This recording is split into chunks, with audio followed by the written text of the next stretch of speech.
Hello everyone, welcome to ProCVT Day 11 20 Game Changing MCQs of Economics. So let's start. So this is our first question. If there is no government and no foreign trade, then तो अगर कोई government नहीं होगी तो कोई taxes नहीं लगेंगे, ठीक है. एंड अगर फॉरेन ट्रेड नहीं होगा तो ना ही इंपोर्ट होगा ना ही एक्सपोर्ट होगा, ठीक है. तो यहाँ पे देखो ये आएगा G is equal to T is equal to M equal to X is equal to zero, क्योंकि G से आ गया आपका गवर्नमेंट, T से taxes and M and X से आ गया आपका इम्पोर्ट एंड एक्सपोर्ट, ठीक है. तो अगर गवर्नमेंट भी नहीं है, टैक्सेस भी नहीं है, ना इम्पोर्ट हो रहा है ना एक्सपोर्ट हो रहा है, तो फिर क्या होगा? ज़ीरो होगा, क्योंकि कुछ हो ही नहीं रहा है, ठीक है. तो आंसर चेक करते हैं एक बार हम. तो हमारा आंसर सही है, ठीक है. आगे चलते हैं. Rearrange the given statements in proper chronological sequence in ascending order, earliest to latest. A general theory of employment, interest and money by Keynes, ठीक है. B. Mahalanobis was made a fellow of Britain's Royal Society. C. An inquiry into the nature and cause of the wealth of nation by Adam Smith. And D the economic consequences by the peace of Keynes, ठीक है. तो इसमें हमें earliest to latest करना है, यानी जो सबसे पहले हुआ था. तो सबसे पहले इनमें से क्या हुआ था?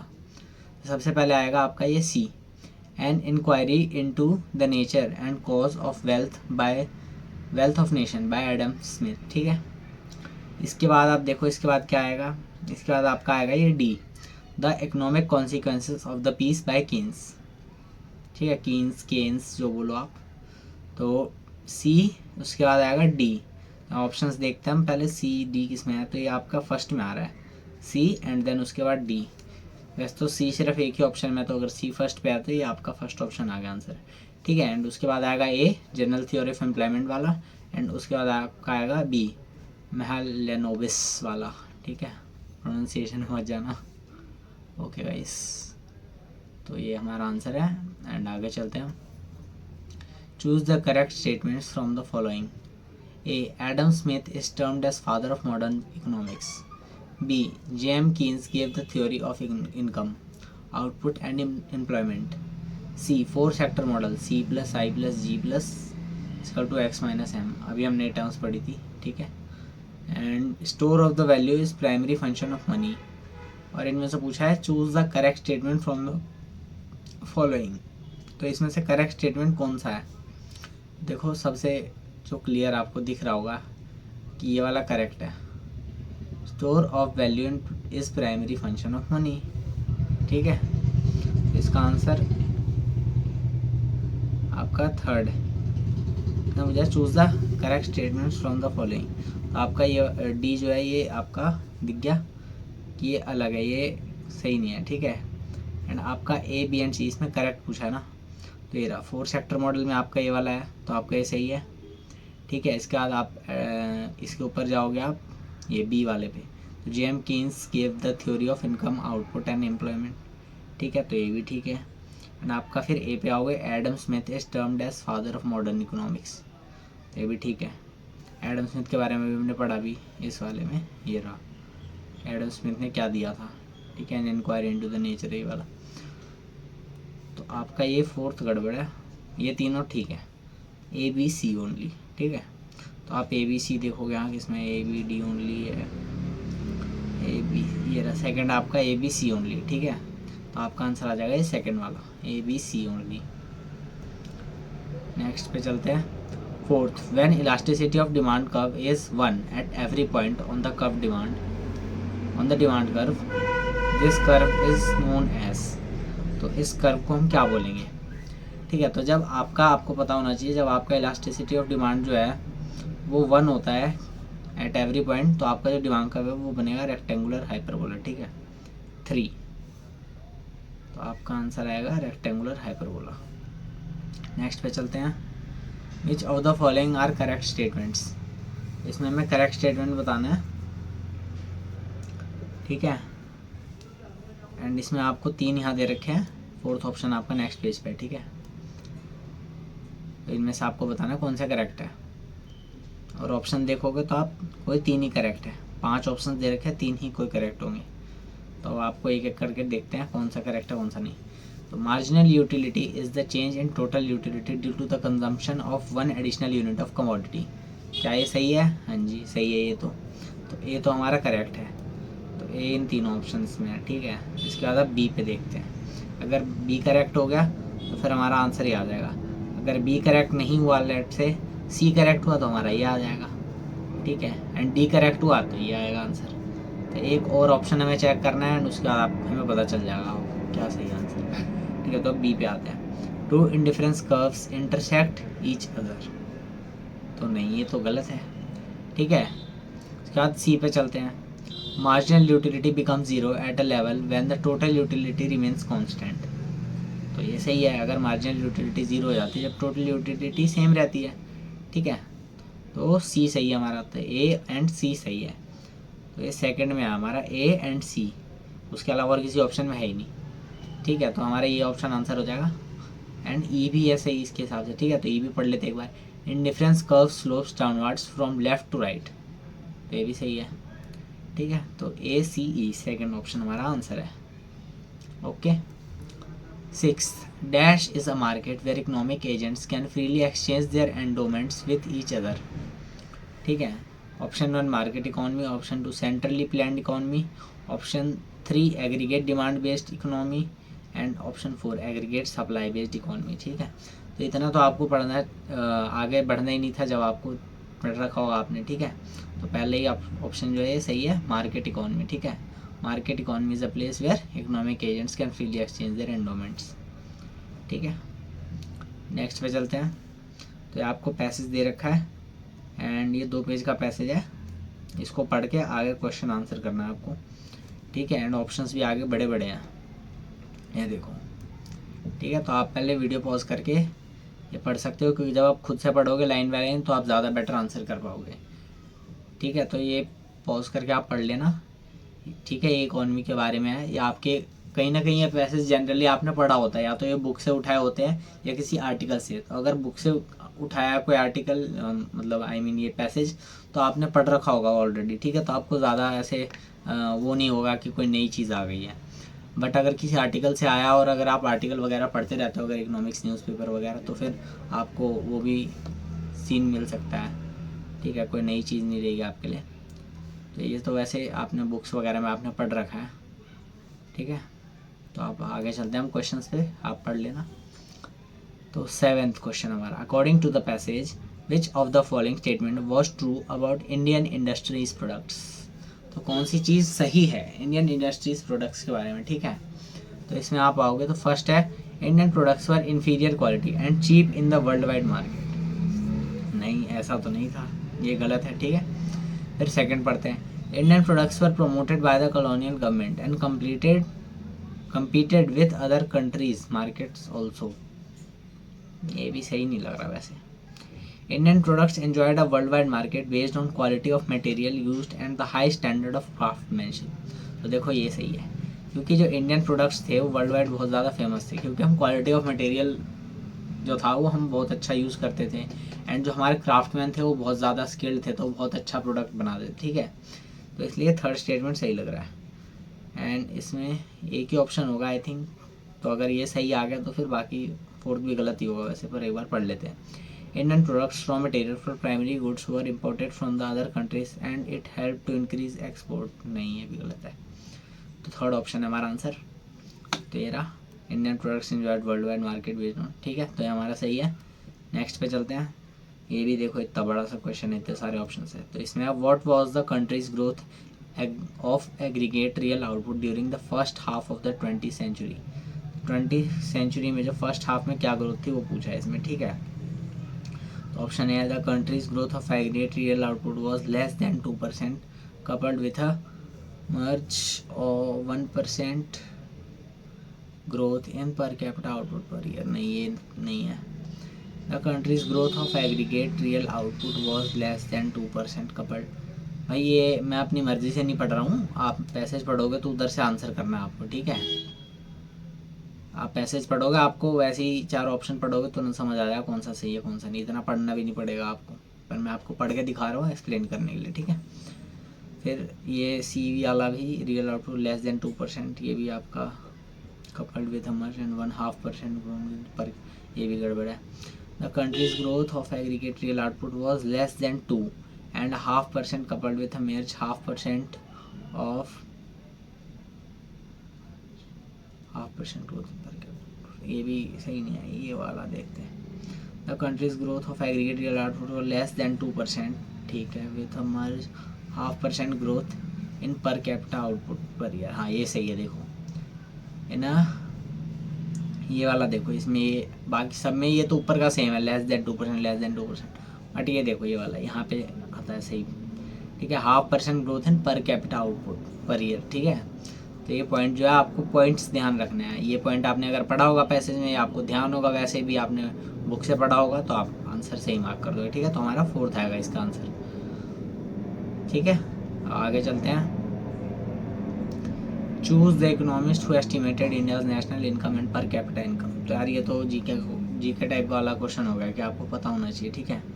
तो इसमें आपका दादा भाई नौरोजी, ठीक है, विलियम डिग्बी सही है, उसका बाद फिंडले शिरास है, एंड इस वाले में है बर्नियर, नहीं ये तो नहीं है। फिर वीके रामाराव, वो तो दोनों में है, आरसी देसाई दोनों। ये देखो ये वाला आएगा, सेकंड वाला, ये नहीं आएगा। ये बर्नियर करके जो ये दे रखा है ना, ये नहीं आएगा, ये सेकंड ऑप्शन आएगा आपका, ठीक है। इस वाले में फिर ये चेंज है, जगदीश भागवती जो भी है, आपका ये सेकंड ऑप्शन आ जाएगा, ठीक है।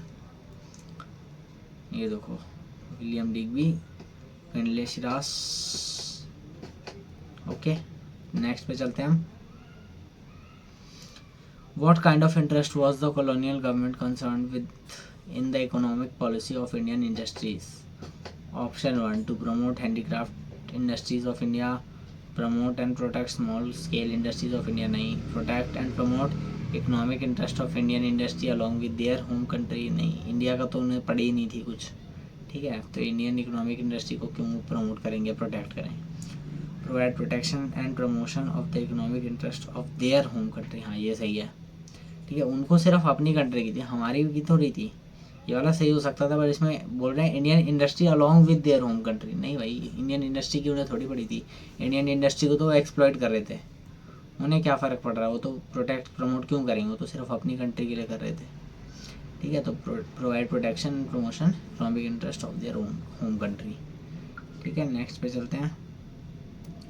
Before British rule India was well known for which of the manufacturing industries products, cotton and silk और खादी टेक्सटाइल्स, फिर है कॉटन एंड इंजीनियरिंग प्रोडक्ट्स, फिर है cotton and silk textiles, metal and precious stone ETC, and fourth है engineering wood and precious metals. तो भाई engineering woods ये cancel होगा ऑप्शन, इंजीनियरिंग प्रोडक्ट्स ये भी कैंसिल होगा ऑप्शन, ठीक है। आपका वजह फर्स्ट एंड थर्ड। तो इसमें अगर आप कंफ्यूज हो गए तो भाई आप ये ध्यान रखो, मेटल्स सिर्फ कॉटन सिल्क ऐसे कपड़ों की चीज़ों के लिए फेमस नहीं था India, metal and precious stones के लिए भी था, ठीक है। जैसे कि आप एग्जांपल ले सकते हो रूबी का, रूबी कह रहा हूँ सॉरी, क्या था वो ब्लू कलर का डायमंड, नाम भूल गया यार मैं, ब्लू कलर का जो मूवी में आया था जो भी, तो वो जो स्टोन है वो भी इंडिया के अंदर बना था, वो डायमंड भी। तो और आपको पता होना चाहिए 90% जो डायमंड होता है वर्ल्ड का वो इंडिया के अंदर ही पॉलिश होता है, ठीक है। तो दुनिया में 90% उसको मिले कहीं भी, लेकिन वो आता है इंडिया के अंदर ही है पॉलिश होने। तो प्रीशियस स्टोन्स एंड मेटल्स के लिए भी इंडिया बहुत फेमस था, गोल्ड वगैरह के लिए, जैसे गोल्ड ज्वेलरी, क्राफ्टमैन्स के लिए, ठीक है। तो आपका ये थर्ड आंसर आ जाएगा, ठीक है। ये हमारा आंसर आ गया सही। नेक्स्ट पे चलते हैं। नेक्स्ट हमारा फिर से पैसेज है, ये एक पेज का ही है ना, तो एक पेज का ही है, तो इसको आप पढ़ लो पॉज करके, कि जब आप खुद से पढ़ोगे मैं बार बार बताता हूँ तभी आप आंसर कर पाओगे अच्छे से, ठीक है। तो ये फार्मिंग के ऊपर है, ये फर्टिलाइज़र, केमिकल, अर्थवॉर्म के बारे में है, ठीक है, आप ये पढ़ सकते हो। हम क्वेश्चंस पे चलते हैं। How is civic authority getting benefited due to bio composting. तो बायो कंपोस्टिंग से क्या बेनिफिट हो रहा है, तो यहाँ पे first, they have to dispose increase quantity of waste, they don't have to dispose any waste. Third है because civic authority has no role in waste management, and fourth है they have to dispose reduced quantity of waste. तो देखो ये वाला है सही, क्योंकि उन्हें जो है अब कम क्वांटिटी का वेस्ट डिस्पोज करना पड़ रहा था, ठीक है। सिविक अथॉरिटी को यही फ़ायदा हो रहा था बायो कंपोस्टिंग वजह से, क्योंकि बायो कंपोस्टिंग कर रहे हैं तो वेस्ट कम हो गया है, ठीक है। तो जो उन्हें डिस्पोज करना वेस्ट वो कम हो गया, ठीक है। तो ये हमारा आंसर सही है। नेक्स्ट पे चलते हैं। Choose the correct statement concern with the passage, ठीक है। Earthworm takes equal time to convert organic matter into compost with respect to normal composting process। तो ये तो आप ऐसी कॉमन सेंस से बता सकते हैं, गलत है ये। अर्थवर्म जल्दी कर देते हैं। Earthworm takes more time to convert organic matter into compost with respect to normal composting, ये भी गलत है। Earthworm takes less time to convert organic matter into compost with respect to normal composting, ये सही है। फिर फोर्थ है, comparison between earthworm based composting and normal composting can not be made. नहीं, क्यों मेड नहीं किया जा सकता भाई, दोनों कंपोस्टिंग ही हो रही है, ठीक है। अर्थवर्म जो है वो जल्दी कर देता है कंपोस्ट, अगर आप नेचुरली करोगे तो बहुत टाइम लगेगा। अर्थवर्म जो है वो मैटर को, फूड को कंज्यूम करता है एंड फिर डीके करता है, एंड जो वो वेस्ट रिलीज़ करता है वो जो है वो कंपोस्ट ही होता है, ठीक है। जो वेस्ट रिलीज़ करा ना उसने, तो ऑर्गेनिक मैटर से कन्वर्ट हो चुका होता है, वो कंपोस्ट बन चुका होता है, ठीक है। तो फास्ट हो जाता है अर्थवर्म से, अर्थवर्म जल्दी कर देता है, कम टाइम लेता है नॉर्मल कंपोस्टिंग। हमारा थर्ड आ गया आंसर, ठीक है। नेक्स्ट पे चलते हैं हम। Water bodies including ground water system have suffered due to option 1 bio composting. तो नहीं भाई, बायो कंपोस्टिंग से ग्राउंड वाटर का क्या लेना देना।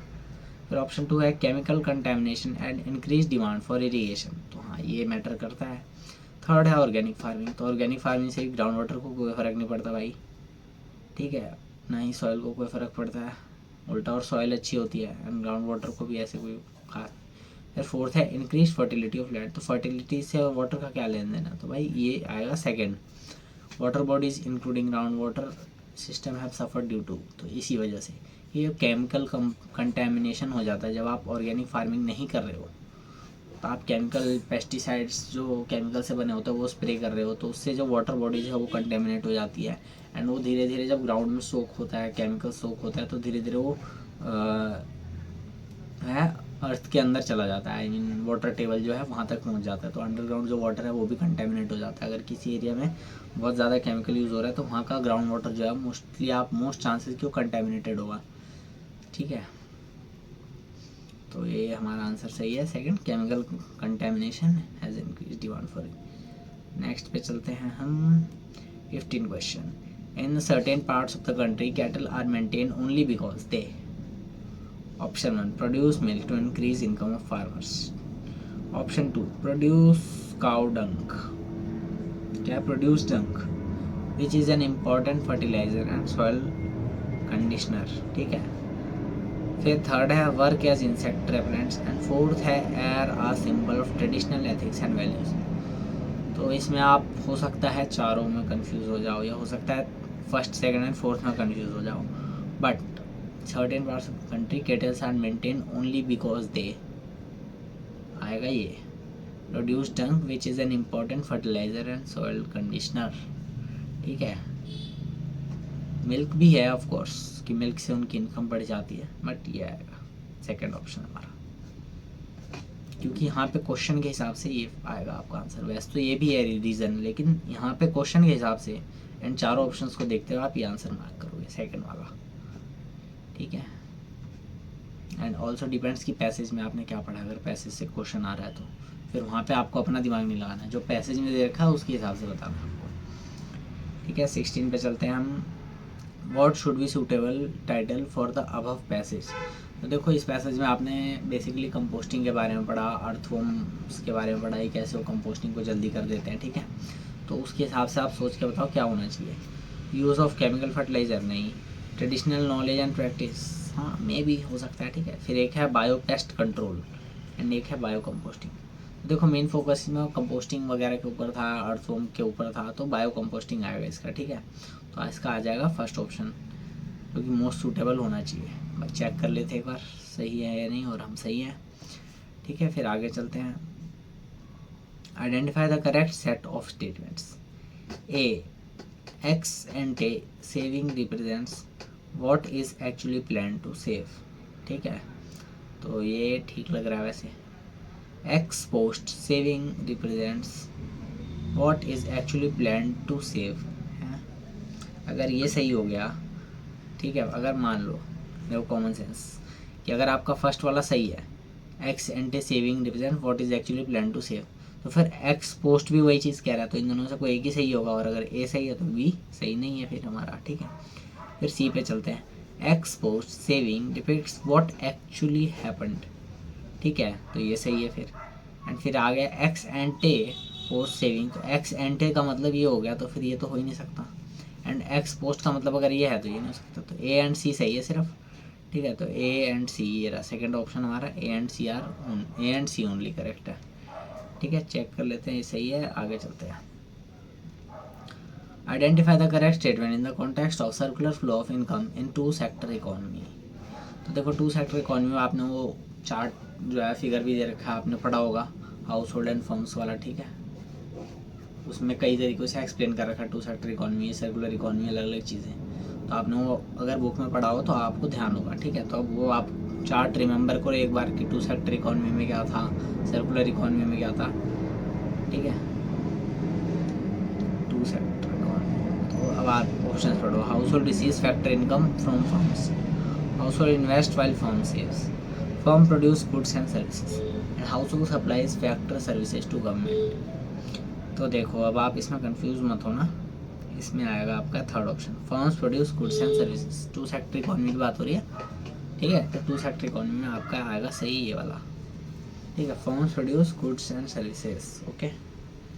नेक्स्ट पे चलते हैं, ये हमारा आंसर सही है। और नेक्स्ट पे आ गए हम, the Phillips curve shows relationship between inflation and A inflation and unemployment, B supply and demand, C GDP government spending, and D import export. But आपने पढ़ा होगा तो भाई आपको बोलने की ज़रूरत नहीं है, ठीक है। इन्फ्लेशन एंड अनएम्प्लॉयमेंट, जैसे मैं क्वेश्चन पढ़ रहा था तो बिटवीन इन्फ्लेशन एंड अनएम्प्लॉयमेंट मेरे खुद से निकल गया, ठीक है। फिर मैंने बोला आपको कि ए इन्फ्लेशन एंड, तो आपने पढ़ा होगा तो आपके सीधा डायरेक्टली क्वेश्चन पढ़ते ही आप देख लो कि हाँ ये ऑप्शन सही है, इतना पढ़ना नहीं पड़ेगा आपको, तो ठीक है। ये इन्फ्लेशन है। 20 क्वेश्चन है हमारा last, if the price elasticity of demand is greater than 1 then the demand is, तो अगर देखो प्राइस इलास्टिसिटी ऑफ डिमांड जो है एक से बड़ा है, ठीक है, ग्रेटर देन 1, तो आपका जो डिमांड है वो क्या है, इलास्टिक है, इन इलास्टिक है, या परफेक्टली इन इलास्टिक है, या यूनिट इलास्टिक है, तो भाई ये आएगा डी इलास्टिक, ठीक है। अगर ग्रेटर देन 1 है तो ये आपका आ जाएगा इलास्टिक, ठीक है गाइस। तो आज के लिए इतना ही, थैंक यू एवरीवन, फिर मिलेंगे अगली वीडियो में।